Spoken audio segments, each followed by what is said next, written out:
so glad you're all here on this early spring day, and so excited to hear about this amazing project.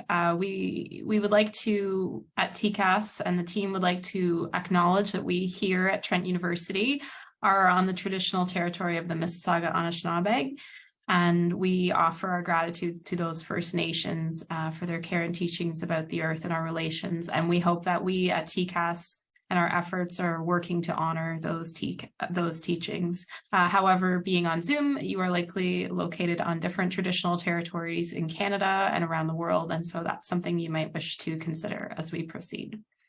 So I'd like to introduce our speakers today.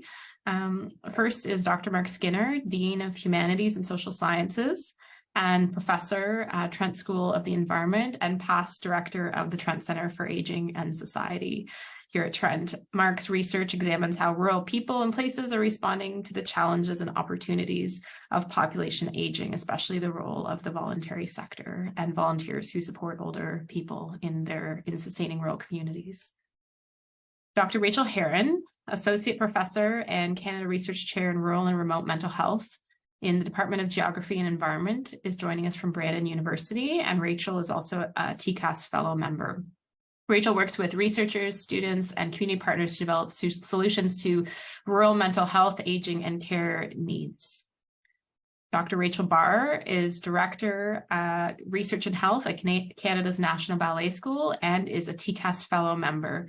Rachel's research explores the benefits of dance for older populations and the utility of arts-based knowledge translation of health research. Ann Kosurko is a PhD candidate at the University of Helsinki, and Ann is also a TCAS Graduate Associate member.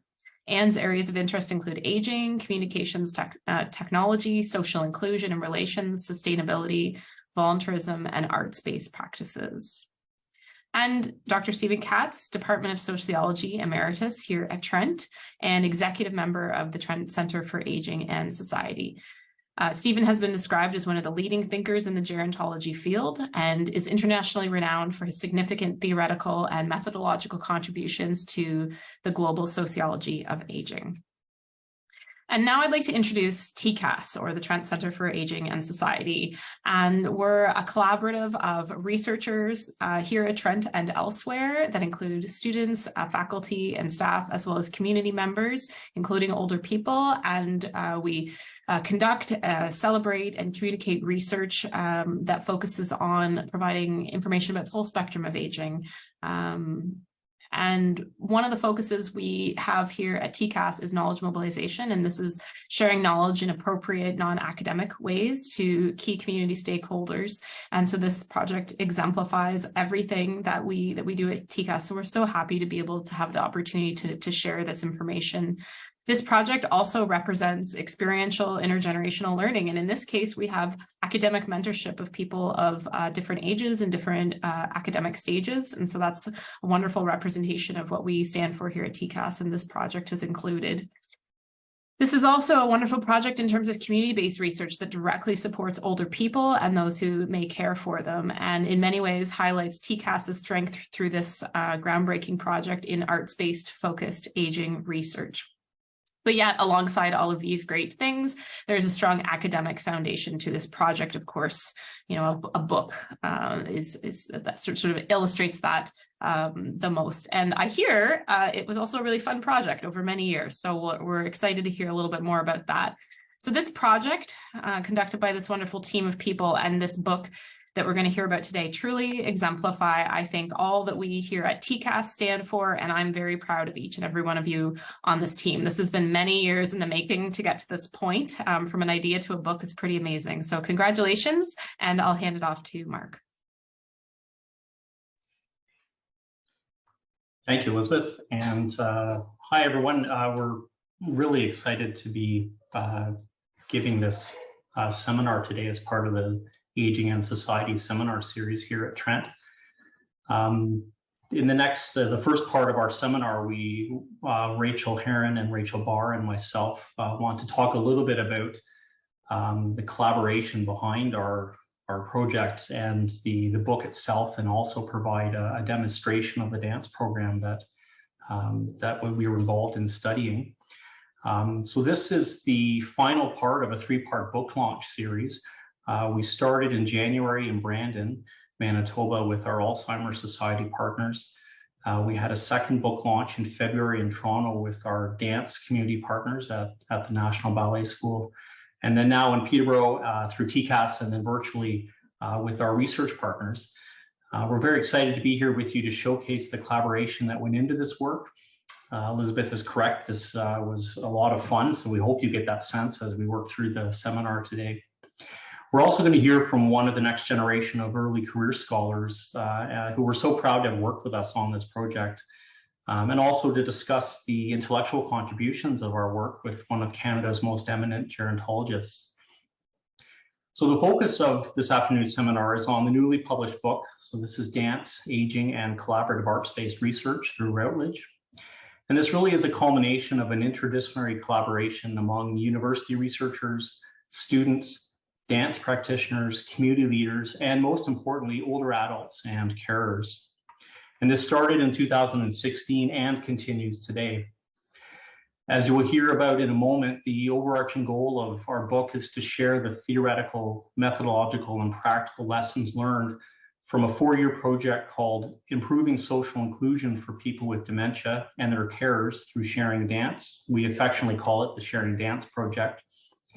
And this project studied how an innovative dance program developed by Canada's National Ballet School and their partners called Sharing Dance Older Adults was delivered to older adults in community settings across the country, across Canada. So the project was funded by the Canadian Institutes of Health Research, so CIHR, and the Alzheimer's Society of Canada, with the support of the Canada Research Chairs Program at Trent University and Brandon University, and featured pilot studies with community partners who delivered the Sharing Dance program in Peterborough, Ontario, and Brandon, Manitoba. The project involved more than 20 collaborators, 10 community partners, 289 research participants, including almost 100 older people living with dementia, who took part in observations, diaries, interviews, focus groups, and reflections on the experience of the Sharing Dance program and its implementation in the community. One of the most important, impactful, and enjoyable outcomes of the project was the emergence of what we've come to call creative collaboration. So this is a term we adapted from Pat Armstrong and Ruth Lowndes, who had an excellent book on what they called creative teamwork. And creative collaboration for us encapsulates our experience working together purposefully, creatively, and often spontaneously in arts-based aging research over a number of years in multiple locations and through various means, including virtually for reasons we can all appreciate because of the pandemic. As illustrated in our book, creative collaboration involving interdisciplinary researchers, artists, leaders, and older adults has its own unique challenges, but it offers an approach to bridging the performing arts with the critical social sciences in ways that we believe honor the diverse experiences, perspectives, and voices of older people. Better yet, as my colleague Dr. Rachel Barr will show us in a moment, creative collaboration is also a lot of fun. And so before I turn it over to Rachel Barr, but first Dr. Rachel Herron, who's going to give us an overview of the book itself, let me take the time to acknowledge on behalf of the 3 of us as book editors, how grateful we are to our co-investigators.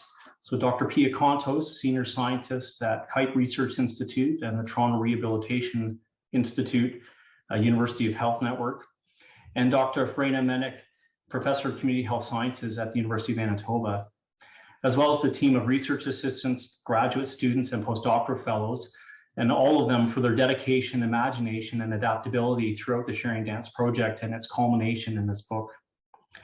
We thank most sincerely the older adults and the carers from Peterborough and Brandon who shared their experience with us, and the leaders, staff, and volunteers at our partnering organizations in Ontario and Manitoba for hosting the Sharing Dance program. And a special shout out, because of where we're located today in Peterborough, to our main partner in this region, Community Care Peterborough. And finally, we are grateful to Faye Leary, editor of Routledge Research, for supporting us in bringing creative collaboration to publication. So it's my pleasure to turn it over to Dr. Rachel Herron to talk a little bit about the book itself. Thank you. Thank you, Mark and Elizabeth, for the introductions. Before I talk a bit about the book, I just want to Note that the book is actually open access. So if you haven't read it yet and you want to read it, fear not, you don't have to pay for it. You can also download it and read it for free. And that was really important for us as a team as we started to discuss this book. How do we make this book accessible? One of the kind of core pillars of what we're doing in this book is social inclusion. How do we integrate that into the different ways that we are producing this book? So as Mark discussed, the work in and around this book is very collaborative, and this book includes 21 researchers, artists, older adults, and leaders in aging and care. And all of these people have, shared their perspectives within the book, from the foreword that's written by Missy Drummond and her partner, Dawn Drummond, who were partners participating in the Sharing Dance program, to the coda at the end, which kind of speaks to how this project continues to move or moved during COVID within the long-term care sector. We've really tried to highlight the desires and rights of older people that drive this book. Academically, our book speaks to the fields of arts-based health research, social gerontology, and dementia care. And we focus on dance because we know it feels good. We know it's fun. We know it has benefits.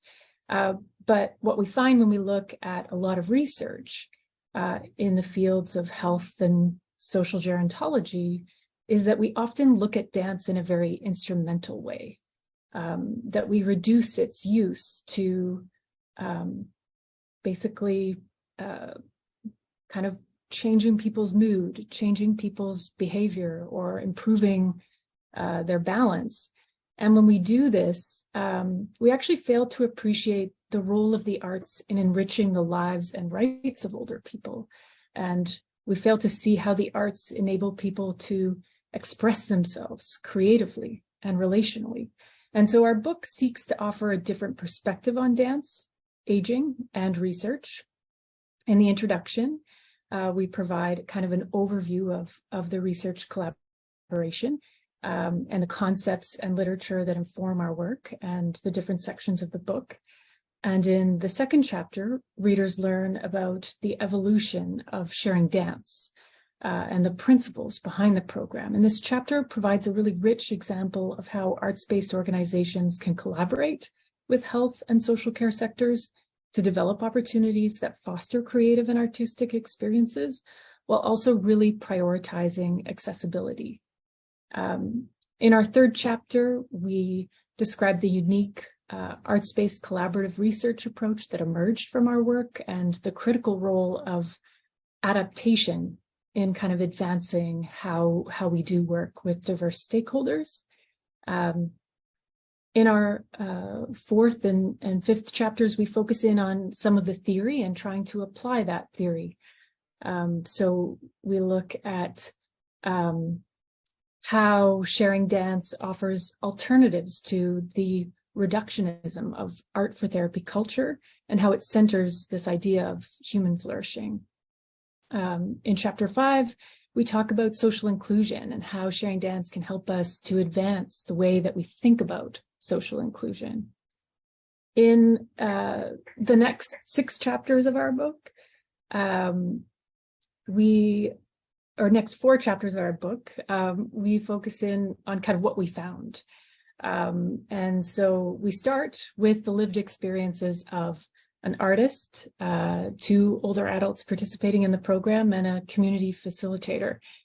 And in that chapter 6, we look at kind of the mutual benefits of sharing dance, not just for older adults, but also for community and for organizations that serve them.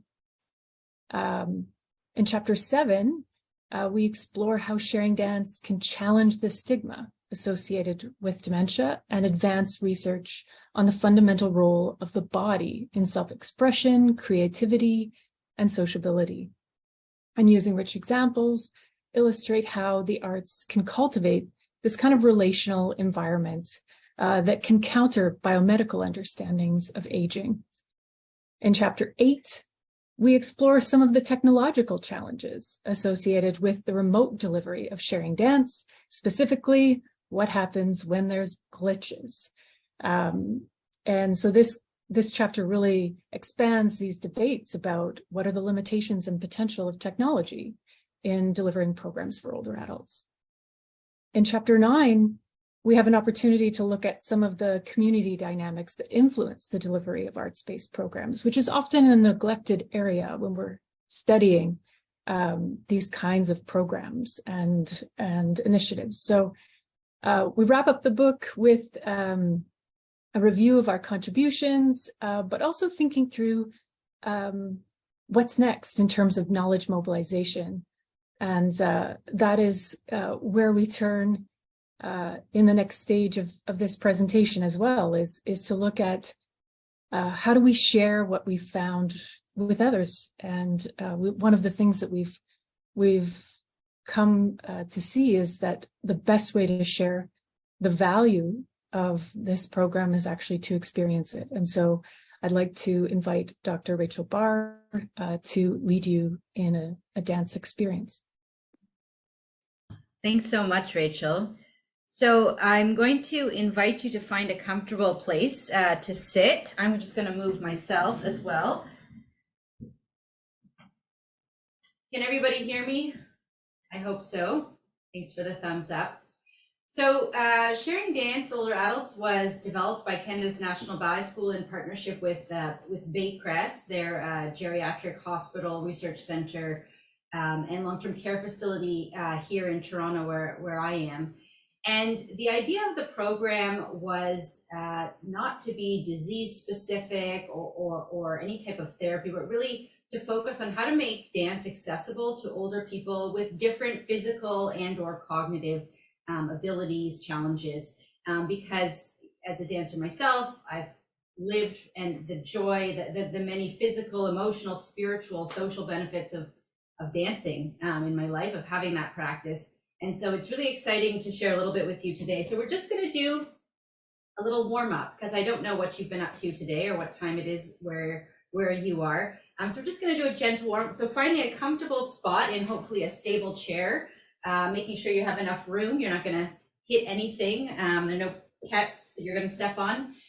And we'll find our dancer posture. And I'm just going to talk you through this. But before I turn on the music, we're going to start with our hands. So if you just want to gently notice your hands, see them in front of you, we're going to practice turning our palms up and down. And from there, I'm just going to invite you to follow along with the music. So I'll turn that on now.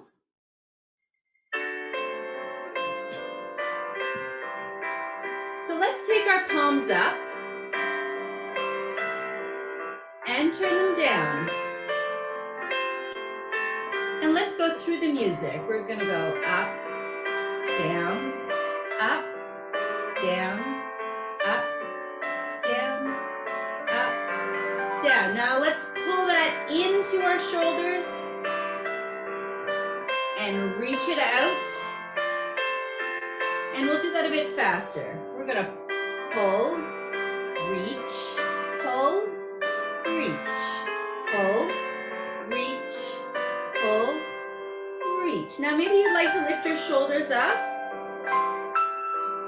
and exhale.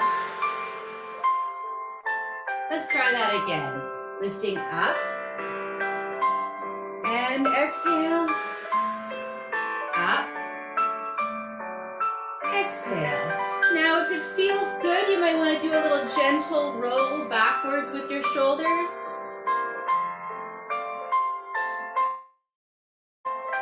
Just whatever feels comfortable for you today, waking them up.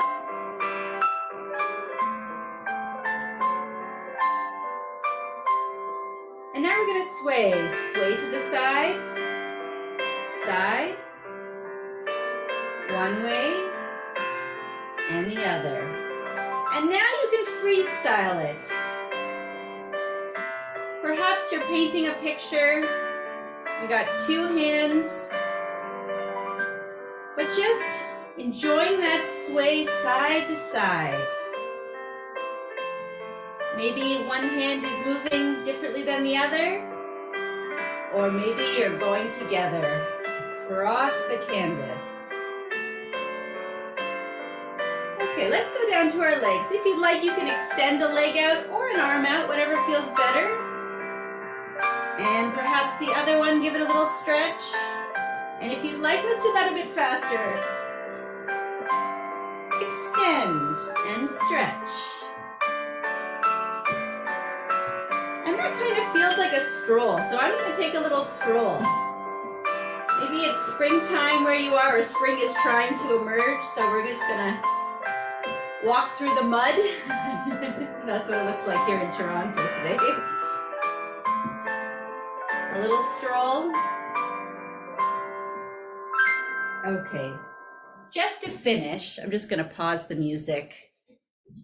I'm going to ask if you'd like, let's scoop up all energy. I can't see all of you, but I'm imagining that you're doing this with me. Let's bring the energy in, and we're going to share it with our fellow dancers. So I'm sending you some joyful energy, and I'm feeling everybody sharing it with me. Thank you very much. That's just a little demonstration, a little of a warm-up we would do in a sharing dance older adults class. And now I'm going to pass it over to Dr. Stephen Katz.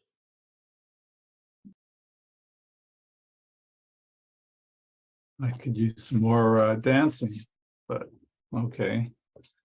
Thank you. That was very nice. Nice exercise. I want to thank all you editors and the organizers of this book launch and seminar, first of all, for inviting me. And my class, I want to welcome them. The students of CSAS 5000H are here as well to participate in this event. There's many things to talk about in terms of dance, aging, and collaborative arts-based research. In its research, in its chapters that we just heard about, in its imaginative capturing of the dementia arts through dance. And everyone has obviously worked very, very hard on this project to bring this kind of gift to us. I just want to briefly comment in terms of my reading and understanding of things, not only what the book says, but what the book does. And I think of the book as a kind of agent, as a kind of active diagram of a new field, really, in three kinds of ways. One is its interdisciplinary pathways between the arts and the sciences, its interactive community and collaborative knowledge making, and its interdisciplinary scholarship. I use the pronoun inter intentionally, referring to this book, because it does represent the creative interspaces which this book occupies, which this book explores. Very briefly, about interdisciplinary pathways, there's already a clue as to the interdisciplinary space of this book, just looking at the backgrounds of the authors, who come from music, who come from dance, who come from the health and social sciences, who come from community education from across Canada and Finland too. Indeed, it's really astonishing that so many and so much became nested in one book. And with the bias of my own local pride, of course, that Mark and Rachel, as members of the Trent Center for Aging and Society, have somehow organized Canada's National Ballet School and People Care and Sharing Dancing Older Adults program and more into one reciprocal and productive text. This is a big task. I've edited books before, and herding cats is a minor metaphor compared to what effort is really involved in putting a book like this together. Dementia research and care have entered a new phase, increasingly loosened from the traditional medical culture in which it was encased to now focus on other ways and non-medical ways to deal with dementia. And this new phase has been labeled things like person-centered care or arts-based interventions that signify approaches that are returning dementia to its humanity and returning the arts as a resource to reconcile itself to that humanity. And by arts, I think it's important, and this book does this, which is what I really appreciate about it. Important to distinguish between art and how I call hobby activities, like activity programs and therapy programs, useful as they are. But here we're talking about something bigger. We're talking about the rights of older people with dementia, their citizenship, their empowerment, their relationality, their senses, and their agency. We're giving back to people with dementia or diagnosed with dementia and their families and their carers and communities, something bigger than simply an activity called dance. And this book, I think, literally touches on these. It's a core idea about an ecology, in a way, that points to where interdisciplinary aging research should be going, where it can go. And when I've read through the chapters of the book, I've also realized, to real education, just how powerful dance and dancing were to your claims of care, and what a wonderful inter-resource we have before us. Most academic books about aging usually argue without much self-reflection that they promote the community. I think it's the second paragraph of every book after how fast and how big is the aging population growing, to grab our attention and scare us to death.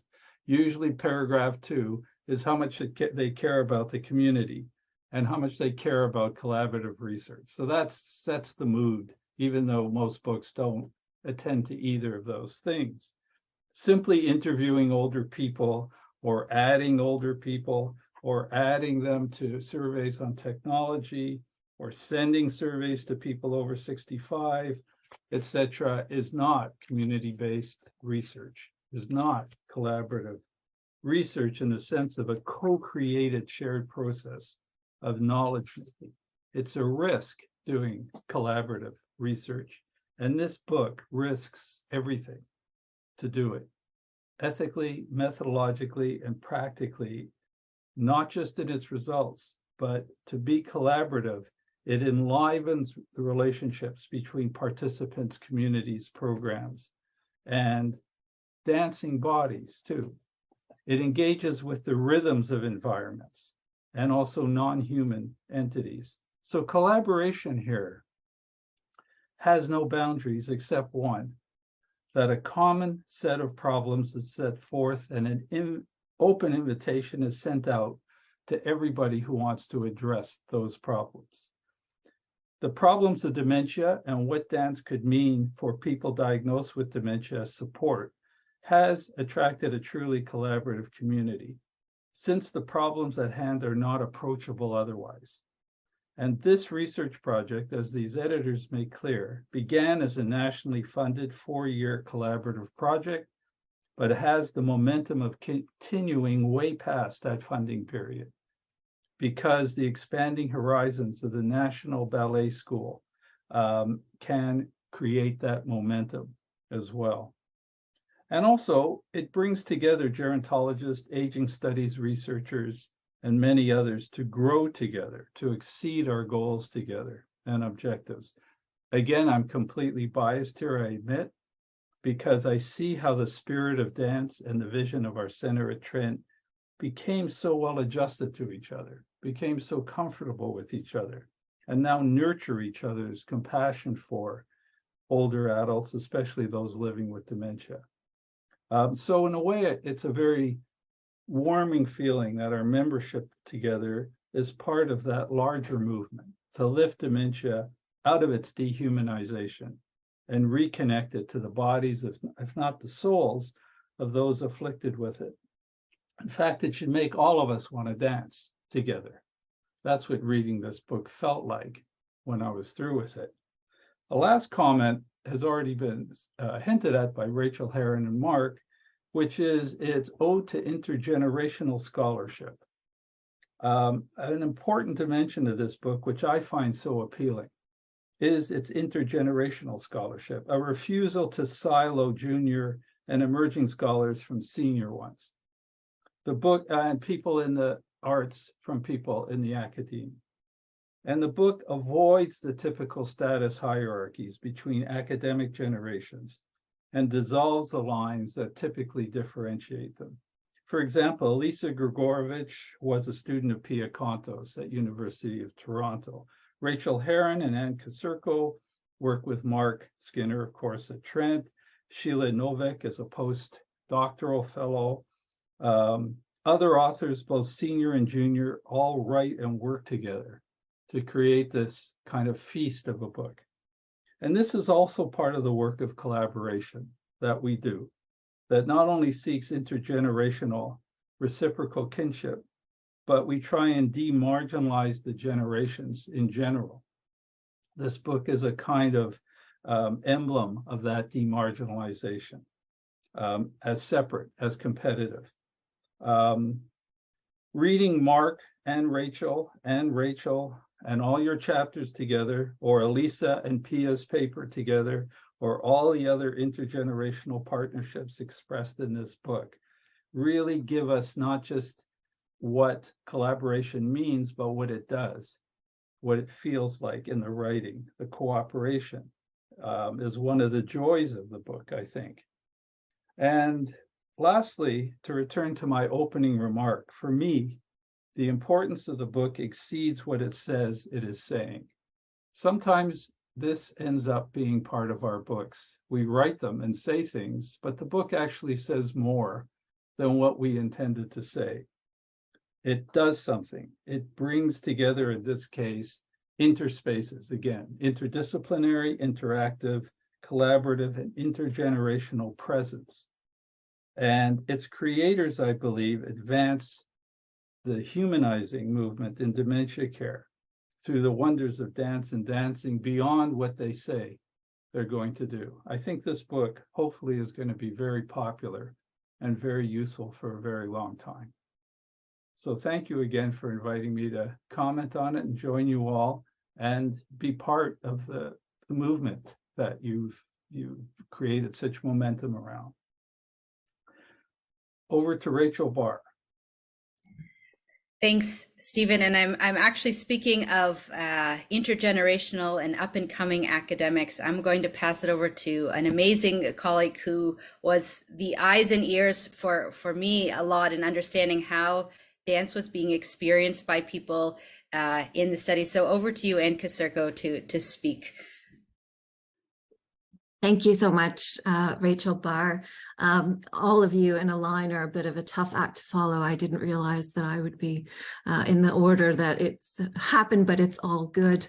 I'm really grateful to be here. I have to admit, when I was invited to speak casually on this panel as an early career researcher, I had to start by looking up what an early career researcher is, which is apparently somewhere around 8 years in proximity to completion of the PhD at various different definitions. And so I'm not even at that stage yet. I'm on my way to being an early career researcher. And I think that the distinction is made because it allows us to manage expectations of what kinds of contributions can be made at this point, and that you can take whatever I say in the frame of I'm new at this, so bear with me as I ramble through some of my 9 pages of single-spaced notes that I'll read to you now. Actually, no, I'll do my best to skim through them. There's so much to say that I don't know that I can say it all in the time that's given. But I think that speaking from the perspective of an early career researcher, I'm on a path of an upcoming generation of researchers, and you could say I am of an age.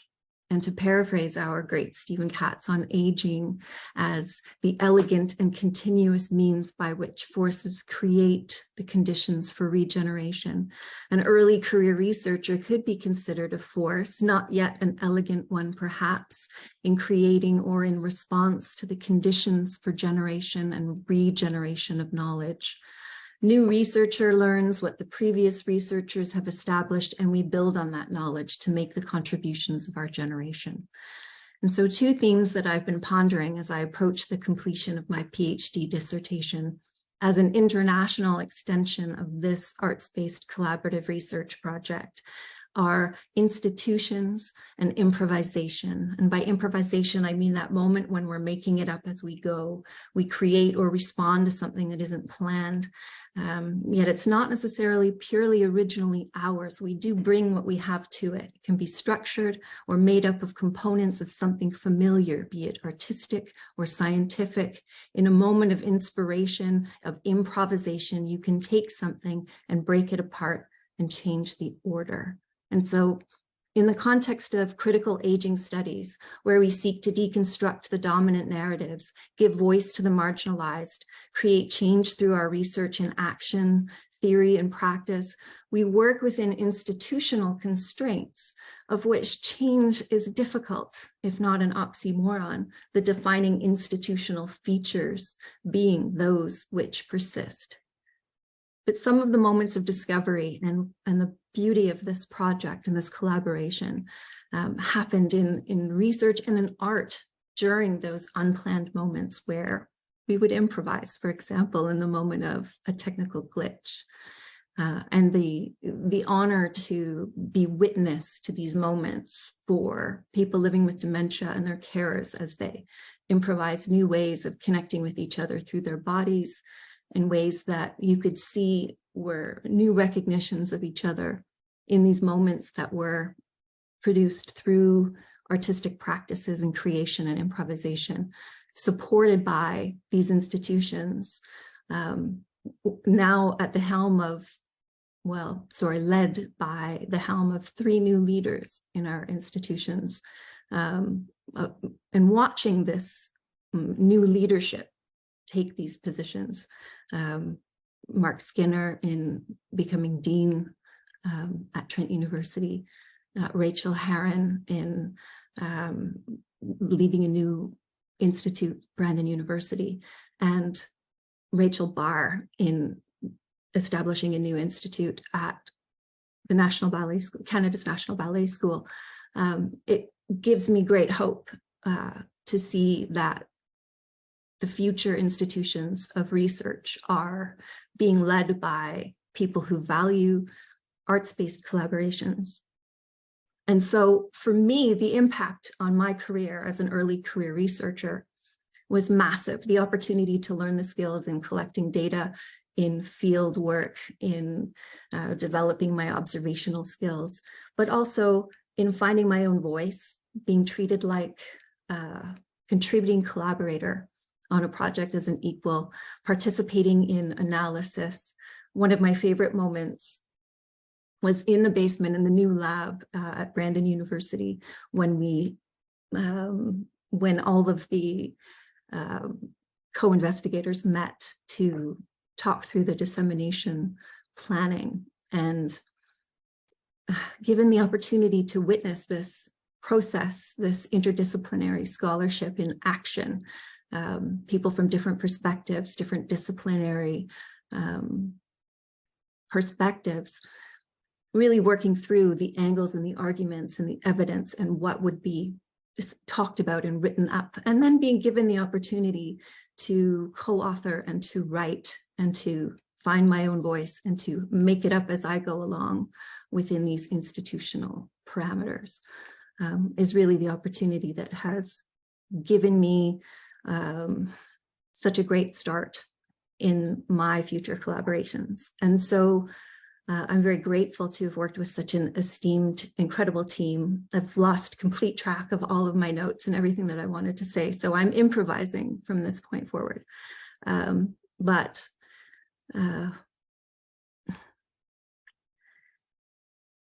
my PhD was born of this encouragement by this team in thinking through what knowledge already exists and having access to these great scholars who could encourage me, but build on what already is in place. And so regeneration and new generations of knowledge are still shaped by these institutions and by history that is also of an age. And so at this point, as I move to my own career, having that foundation of collaborative, arts-based practices has served me well in creating new relationships internationally, in designing a new project, and also being able to improvise. My entire project was completely derailed by COVID, and having to be able to pivot and change was made possible by the support of Mark and Rachel Herron, who allowed me access to a lot of the data that I originally helped to collect in order to make comparisons with new data that we were able to collect in Finland. And so, without going into too much detail about my specific project, because that's a whole other talk, I think that the main point that I would like to get across is that new seeds have been planted across new borders. And beyond my own project, I now have colleagues who are starting new PhDs in Finland, working on arts-based collaborative research projects that will be institutional, inter-institutional collaborations for the benefit of people living with dementia. Not necessarily through dance, however, being able to provide input into their conversations and their ideas to shape future projects is another seed that is planted as a result of being a part of this project. And so we make it up as we go along, but we are also supported by these institutions. And I look forward to continuing to plant those seeds as I go in my new career. So I just want to say thank you so much to Mark and Rachel Herron, to Pia and Verena, and to Rachel Barr for all of your help and support. And I will pass it back to you, Rachel Barr, to share with us some more about the next phase. Thanks, Anne. And as you're reflecting, a lot of seeds at this moment have been planted from this project. And what happens after you finish a book and the project comes to an end? This is the first book that I've co-edited, and it's really exciting to see that actually it's really just only collecting momentum from here. So the findings of our book were not shocking, but they were captured in a way that we were now able to articulate to knowledge users, to policymakers, to decision makers about how dance does indeed foster social inclusion. It's not focusing on social isolation, but focusing on the solution, focusing on creating inclusive communities. And also that dance is also a profound way to challenge dementia-related stigma. This is something that also came out it's in our book and through the findings of this research. And it actually has led to another project. So we were able to receive a grant from the Public Health Agency of Canada, which was prioritizing projects that would help challenge dementia-related stigma, because we know it is a significant concern, health concern. And in this follow-up project, we have been working to disseminate this knowledge about dance, creating more access to dance. And one of the ways that we've done this actually is we've created a film. The film is called Dancer, Not Dementia. And it's a 20-minute documentary. You can access it for free on YouTube. There isn't time to show it now, but I'm going to just ask Amber if you could just show the trailer of the film, just to give everyone a little taste of what the follow-up message that's developed from this project. Dancing? Yeah. Movement is our first human language. When we're little babies, yes, we can cry to get what we need, but if we want attention, we reach out, we grab on, we pull in. So it's a language that everybody has, but it takes a little bit of a spark to really feel that ownership and agency. And when we're talking about older adults living in care, the act of having agency and choice over your body is such a powerful and important opportunity. I can't say any other way. When I'm dancing and doing things like that, I'm very happy. Dance is that place where all of us can just be one and just have mutual respect for each other. Oh, I feel happy. Yeah. I feel good when I see them doing it and I can do it. Well, I said, I'm the same as the other people. I hope that people see the extraordinary capacity that people living with dementia have to be creative, to be imaginative, to be funny and playful. I was known as having 2 left feet.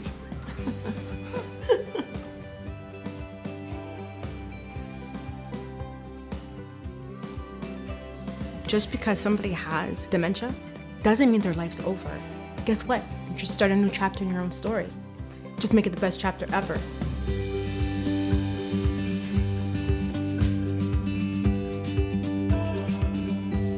Dancing? Yeah. Me? Okay, give it a shot.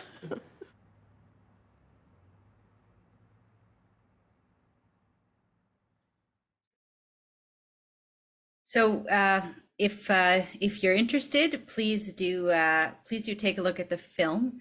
The dance continues, and we're going to continue to share our message and share opportunities to dance. And so with that, there's been a lot of talking. It would be great to hear what others want to say or ask. So I'll turn it over to Elizabeth for Q&A.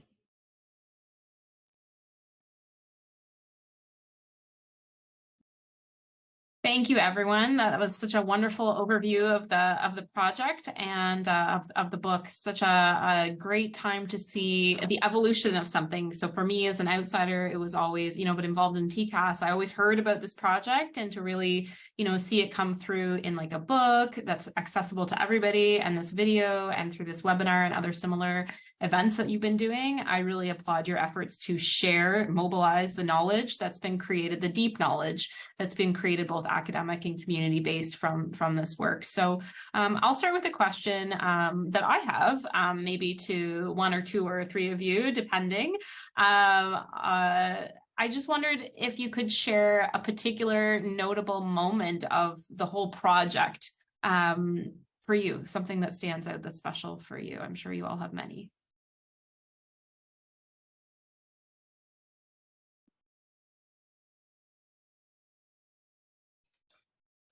Maybe I can kick us off, Elizabeth.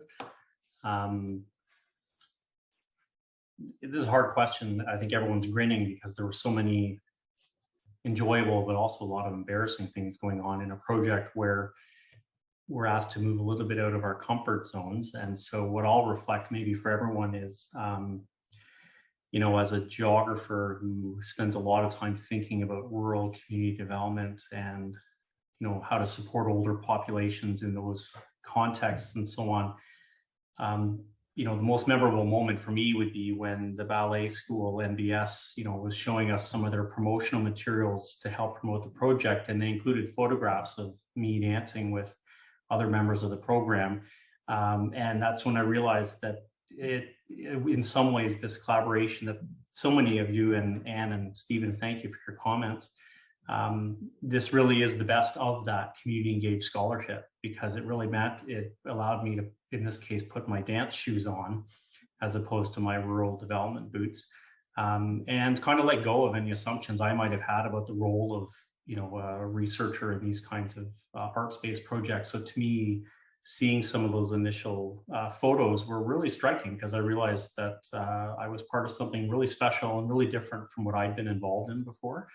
And I think that's, a moment, but there were many moments as part of that, just as an initial reflection.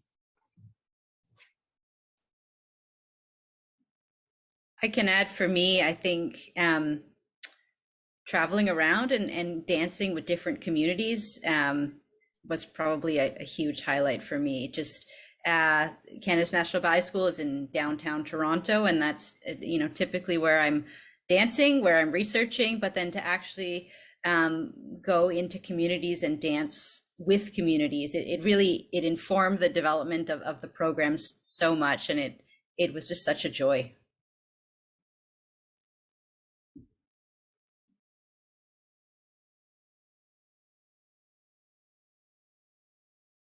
Really struggle with answering this question. I think, similar to Rachel Barr, I appreciate, getting to go to different communities, but also hosting people here. It's not all the time that you get to bring your collaborators from Toronto and Peterborough and Winnipeg out of the big cities to Brandon. So we had a lot of fun here. I also think that there have been really great moments, when I think about that trip here, I think the opportunity to attend a dance class as a team with some of our local community members and laugh with them and just kind of see how the program unfolds and that kind of like social opportunity that emerges from dancing with people has, there have been many of those moments, so it's kind of hard to illustrate just one, but yeah, I'm sure I'm also thinking about Anne and all of the incredible observations that you've made and just the level of detail. It would be hard to pick one moment, but you've captured them, in a really rich way.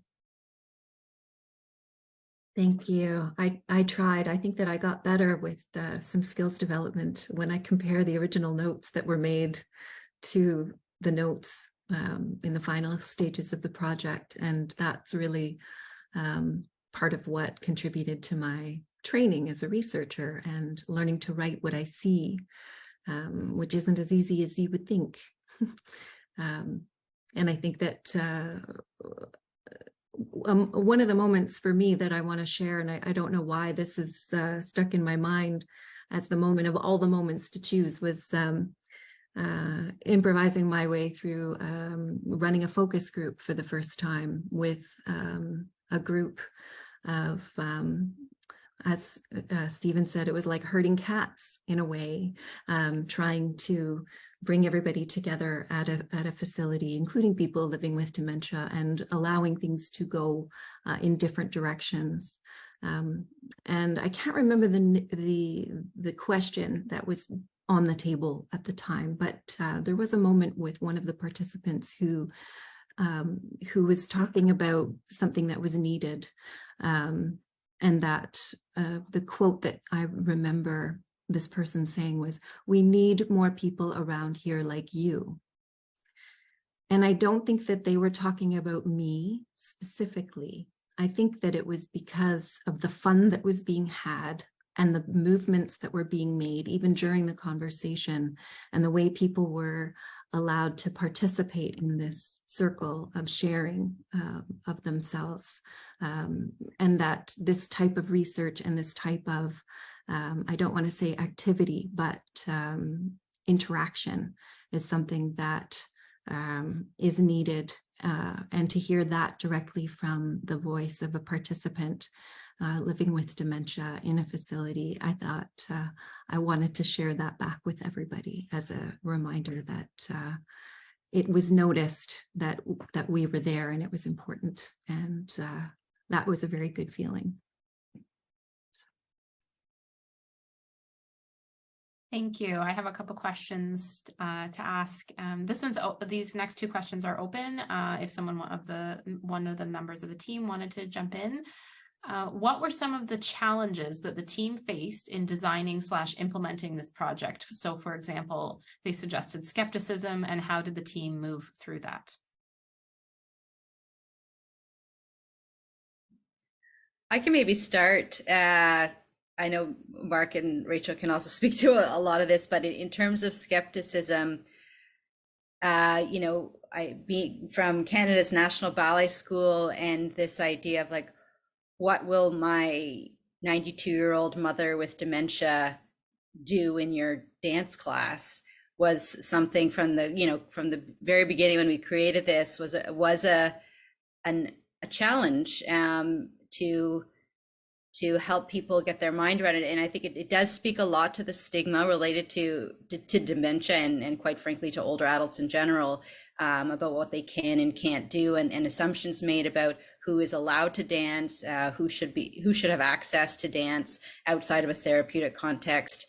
But like Rachel, Herron spoke to one of the really the most effective way of helping bring people in was to get them to dance, which is, obviously what the innovation was that we were researching, but it actually was the key to effective translation in ways that, we could explain it, we could, but we said, why don't you just come and see it? And that really made a difference. And that may be, relevant for other types of innovations that people are developing, because when you experience it firsthand, obviously it's different than hearing about it. You may not be picturing it the same way that it exists, but also you also experience the joy, and so you feel that how much dance does in fact connect people and brings people into themselves and into others. So it was a consistent response of skepticism that we heard from lots of different people. I certainly still continue to hear as we disseminate this work, but one that we have discovered is well remedied with the opportunity to dance.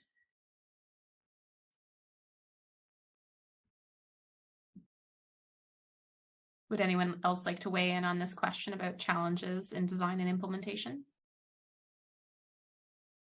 I think, go ahead, Anne. Sorry, I was just going to mention one of the things that in the face of skepticism, in terms of the research methods and the design of the research, going through pilot after pilot over the course of several years, the development of the analysis and the nodes that we were working with, the coding, expanded to include this notion of what do people think of when they think of dance, and so that we could adjust the questions that we were asking in interviews and in pre-interviews, and that helped to break down barriers about what people thought of as dance to begin with before even going into the program. So that's one of the tactics that I think the team deployed to address that as an emerging issue.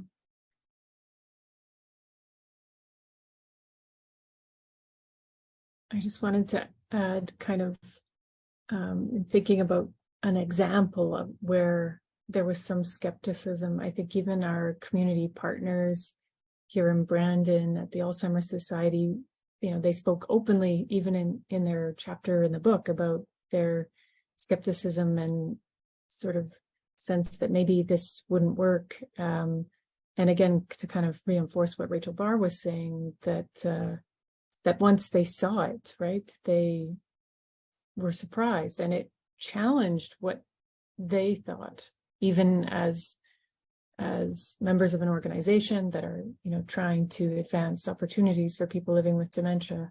It sort of expanded their mind to participate and to see firsthand how it could work. So. Great. I'm going to move on to the next question, if that's okay.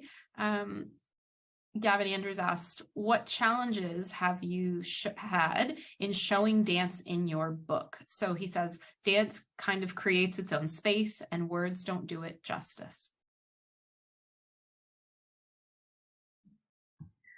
Maybe a few things come to mind here that if you do read the book, there are a few dances worked in.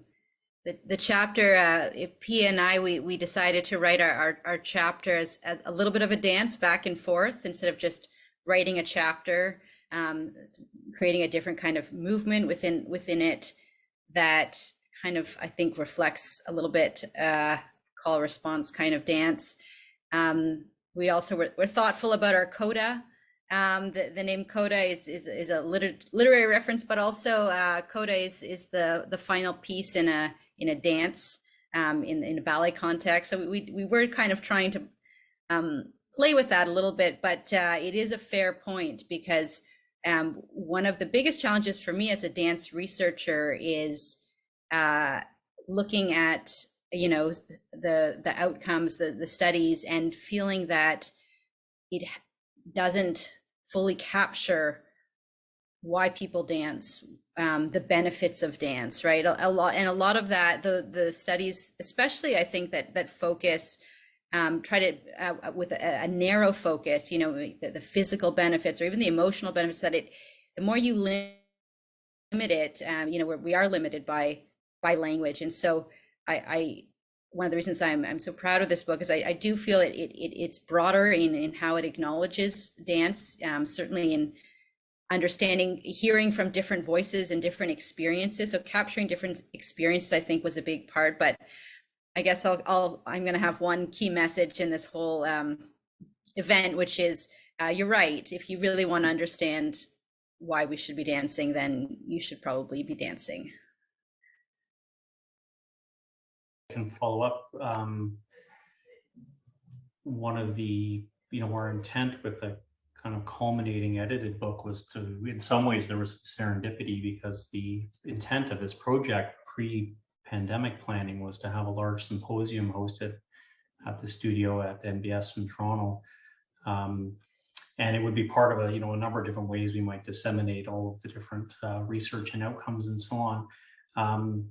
And I think even in the seminar today, one of the things we recognized in this project right from the start was not just the dance and the movement part, but also the visual component to it.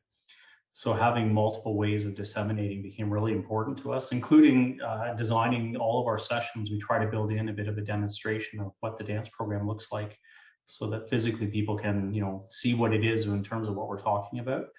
And then, you know, complementing printed articles and books with other types of dissemination in terms of videos and podcasts and so on. What I think is really interesting is even goes into choosing the cover, where, you know, we're looking for ways to communicate there's something else behind the text of what's here. So Gavin, I think your question is really quite important.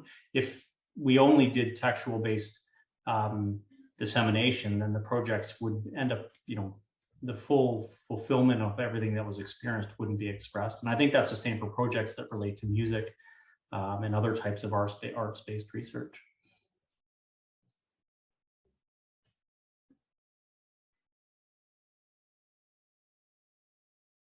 Okay, I have another question. This one's from Diane Woodruff. Diane asks us, why did you choose the word dance instead of movement?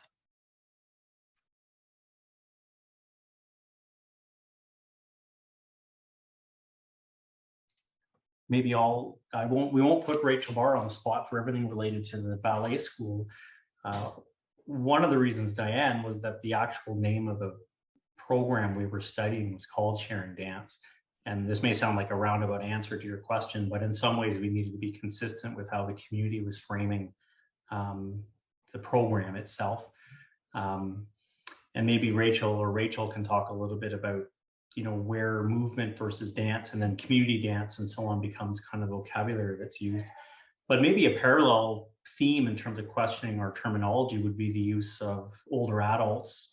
You know, one of the fascinating things that you'll track in the description of the program in the book is how the name of the program changed over time in reference to seniors and older adults and so on, as we were then bringing the more critical gerontology perspective to looking at dance programs that were interested in engaging with different parts of the population. And I think that's an ongoing part of the reflection of the research team and its stakeholders to figure out, you know, how do we engage with and then work through questions of terminology. So that doesn't quite answer the question, but it gives you a bit of context. So maybe I'll throw it over to Rachel to answer that. No, it's true, Mark. And I think the other reason beyond that's the name of the program was really important in this project was that it was situated in the arts. That the focus of sharing dance older adults is on the artistic experience. So yes, it's physical exercise. It's good, you know, good for people. And in your feet version of the program, you stand up and, you know, balance might improve. And yes, it's exercise, but it's not what the program is about. It's really about engaging people artistically. And so that may, I think for me personally, dance sort of reflects that, perhaps different than movement, which might be a little bit more neutral. This is really very much intentionally meant to be connected to a dance experience, and coming from a dance school where our teachers are experts in dance pedagogy. That is what informed the development of the program. And so to not call it dance, I think would also counter what our approach was, which is how do we create accessible dance opportunities for older people, and not make it something else because they're older people, but the actual dance experience.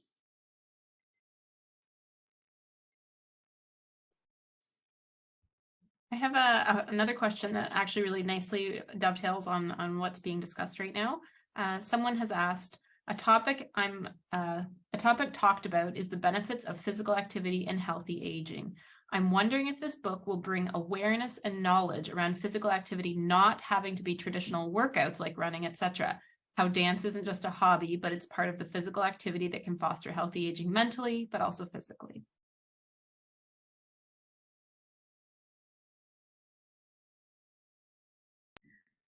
I don't remember which chapter, but one of the chapters of the book, we talk about just how we know that humans have been dancing for at least the last 40,000 years. So arguably it's adaptive, and we can research and break down why it's adaptive, and we can see the exercise. But part of the beauty is that it's great for you just as dance. And so helping people see that, that physical activity doesn't have to be done in isolation, that there's actually, shared social opportunities that have developed throughout human history that support our well-being, just being what they are, like dance. I hope is part of the message that I hope will be taken from the book.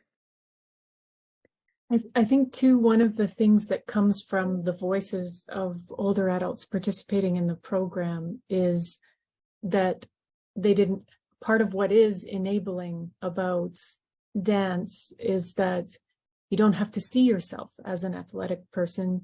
You don't even have to see yourself necessarily as an artistic person. The whole goal is to express yourself, whatever that self is, right? And so not to kind of fall into these kind of camps of being good at certain things, or certain things necessarily just being good for you, but kind of valuing the kind of intrinsic pieces of what is involved in dance. I think it's an interesting question posed around how this will help bring attention to dance beyond, along with the other range of physical programs and so on. And we saw that when we were engaging with our community organization partners, where, organizations were offering yoga, they were offering different kinds of activities, but it was really nice for us to help the Sharing Dance program as it evolved. So the book is, part of that evaluation. To then engage with those community partners to see dance as another part of that range of activities that they could actually engage with their, older residents and so on. And I think there was actually a lot of uptake. We talked earlier about skepticism, but I don't think there was too much hesitation on the part of many of our community partners that they thought that dance would actually be of interest to their members. And some people were joining because they saw the ballet school connection, and they had participated in ballet as an activity at other points of their life. And then others were just interested in being part of something that wasn't what they would frame as the usual type of exercise routines. And I think it was nice to kind of bring this into the realm of those activities.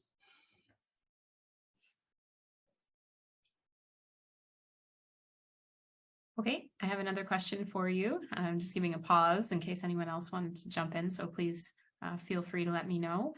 From Elsie Knudsen. Okay, this is the long one. I'm going to read it out. Hello, thank you for the terrific book and presentation and for supporting the book to be open access. That's wonderful. Yay. I am a social work instructor and watching with a placement student who has been placed at a day program for people with mild dementia this year. As we've been reading and watching the video, we had a question about the differences between this and the types of chair-based exercises with music that are being led in lots of such facilities. We can see that there are elements of playfulness and mindfulness that add richness. As we can see that taking the focus beyond these instrumental physical benefits of exercise is helpful to understanding the process benefits. So for example, socialization. But beyond intention and understanding, how do you see sharing dance as being different from chair exercises in terms of how it is experienced by dancers? I can take that. It's a great question, and thank you for the feedback. Before we developed this program, we did spend time in long-term care, and we saw lots of chair exercise classes, so I know exactly what you're talking about. And I think intention is a big piece of it for the experience of the dancer, because why and how their movement is initiated is different. And it appears that because of that, there are all these different experiences that are fostered. And so what do I mean? I mean, it's the difference between put your hands in the air and reach for the stars. And it's the same movement. It's the same movement, or reach for the stars in front of you. But the creative cue just creates a different experience. And it also sets everyone up for success, because there is no right or wrong way to reach for the stars. It's very sort of clear, reach your hands over your head, up and down, versus reach for the stars. And you'll see people reaching differently, maybe only with one hand, maybe with their eyes. But it's also, we're talking about flourishment and that construct. There's a sense of accomplishment that you need to have that's understood as part of human flourishing. And I think that creative context is much more conducive to that. And so for people who may find it challenging or uninspiring to do the chair exercises, which is physically, very, very good for them, this is a different piece that can be either, a program like Sharing Dance, or if you're offering, if you're tasked with offering chair exercise class, it's even infusing creative cues within that. Reach to your friend across the circle, and we see it's inspiring usually for anyone in a room to kind of connect, and so that I think is at the heart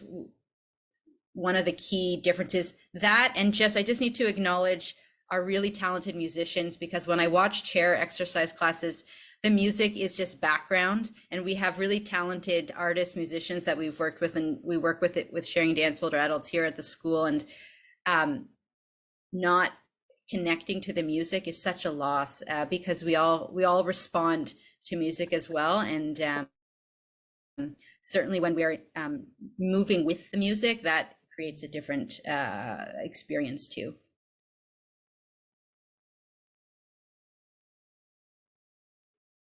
Thank you. Oh, Stephen?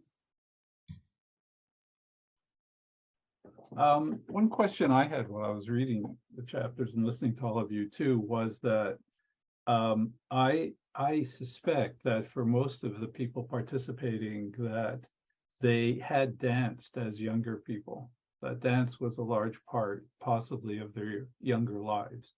I mean, I'm just guessing, more formal dance, going out to dances, going to movies with dancing in it. Dance seemed to occupy a much greater, not just creative, but cultural terrain, possibly in the decades where they were younger, middle-aged compared to today. I'm wondering how much that it has influenced, in your opinion, the kind of biographical memory of their bodies when they participate, because bodies also have a kind of biography to them. Does that make any sense to you? Like, if you did this same project 50 years from now, would our generation, lack of a better word, have the same kind of biographical embodiment of dance as part of their, their life course? I think that's a good question. I'll take a stab at this, and then I'm sure others will want to weigh in. We certainly asked people about, as Anne had alluded to, about kind of what they thought of dance, what had they participated in dance. I think there's probably some gendered elements to that as well, where, men would sometimes see themselves as, I'm not really a dancer.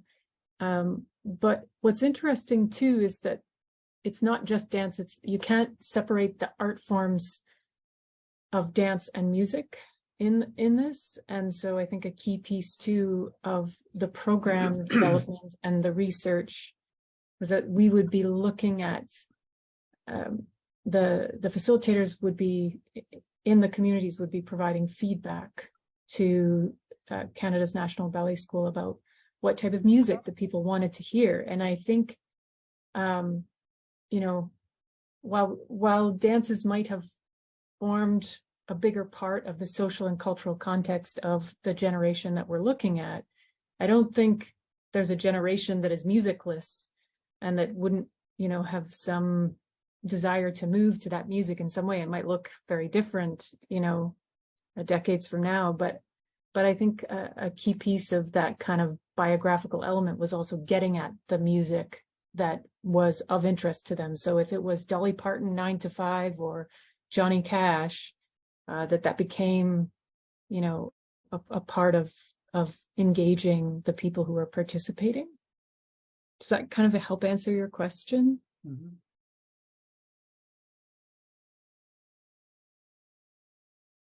Go ahead. What I thought was really interesting was how we would have some participants, Stephen, who would say, yeah, I did ballet training for this many years of my life previously, and I'm, and some would actually bring ballet clothing with them in terms of what they wanted to wear for part of the sessions.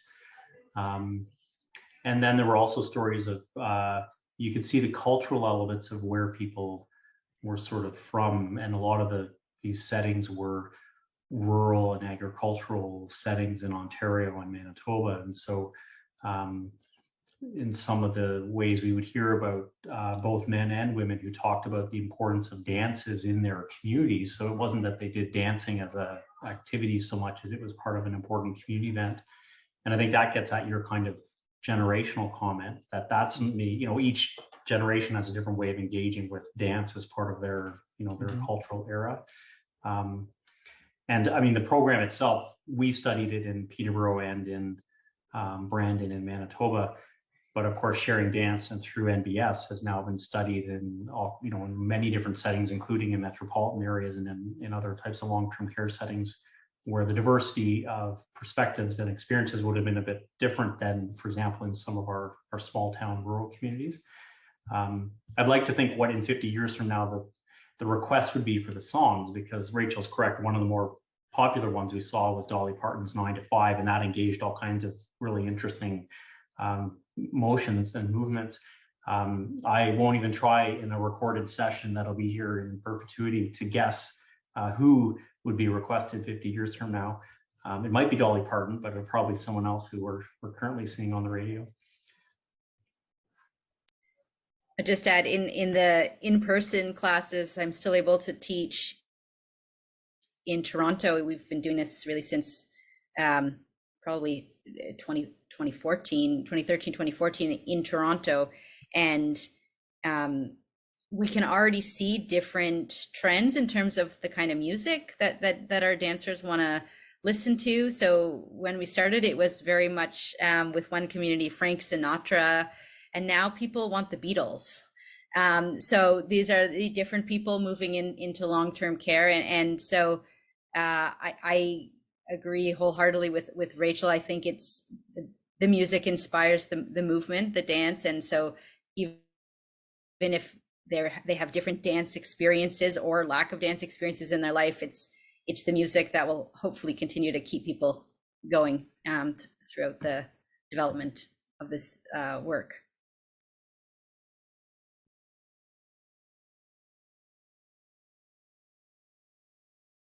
Hey, there's a question for Anne. And this was a huge part of your academic development that we heard from you, from sharing, and from everyone else. But I just wondered, there was a question on if you could comment on how did this project, this book, this everything that you did, how did this change or shape your current research trajectory? You're now going to be an independent academic with your own creative and original ideas. But I sense that this project was rather foundational in the direction that you're currently in. Wondering if you could chat about that a bit. Sure, I will try. I think I had a few notes that I was hoping to talk about, but I went off the rails a little bit there. So you did great. Thank you for your question. So I think that you're asking how this project shaped my current career trajectory, and the idea for the project itself was developed in trying to, during the project, find my own voice in how I could contribute to what was already being worked on. In a way, I was inspired by the work. I wanted to continue with the work, but I also wanted to build on the investment in the project, so that it could live on a little bit, and that I could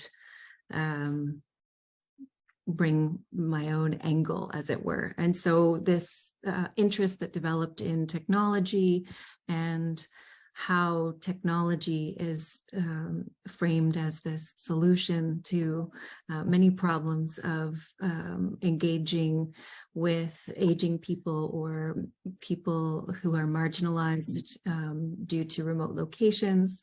I had the opportunity to explore these questions with this very encouraging team, and to author papers and to present at other conferences.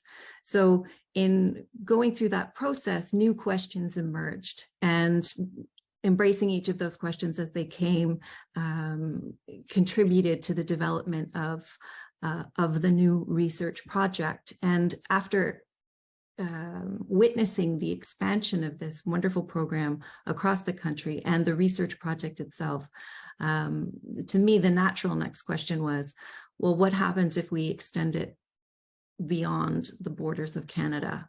And so the exploration of new conversations with people in other countries who might be interested in exploring this opportunity.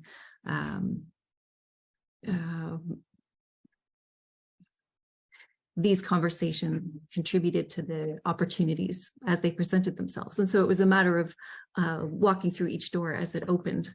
And luckily we had something in place just as COVID began.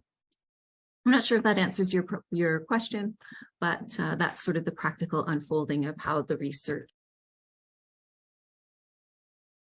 Thank you, Anne. Those are all the questions that we have. I wondered if there was anyone else on the team that wanted to weigh in on anything or any of Anne's final comments. Mark? I think Anne's being modest. One of the most wonderful things about this project was actually, and Stephen framed as the kind of intergenerational kind of collaboration, was the ways in which all the different members, then we had a number of stakeholders join us, from the beginning of the project onwards, and take a lot of different analytical angles in different directions. The work that Anne is doing with her colleagues in Finland at the University of Helsinki is, taking us in a new direction, even methodologically. And so that's one of the really exciting things about these projects, is you get near the end and the next steps are already underway. Maybe I just noticed we have a lot of participants, and I wanted to comment on a couple of them. We have Ruth Snyder joining us, and I know it's not an interactive one, but Ruth has actually been one of the participants in the first edition of the Sharing Dance program, which ran in Ennismore a village here in Peterborough County, and has been participating in different ways with the project and the Sharing Dance program, I think, since then, including, with the ballet school in Toronto. And also, I was very pleased in the trailer, Rachel, that we got to see and hear from Pia Contos. So I know Pia isn't here as part of the panel, but it was certainly an integral part of our research team, along with Farina Menick. And maybe, I just thought it was always good to try to kind of see who's here with us. And I also appreciate, Elizabeth, that TCAS could help host this as one of the Aging and Society seminars. This really has been a wonderful, wonderful way for us to kind of show and talk about the work we've been doing together.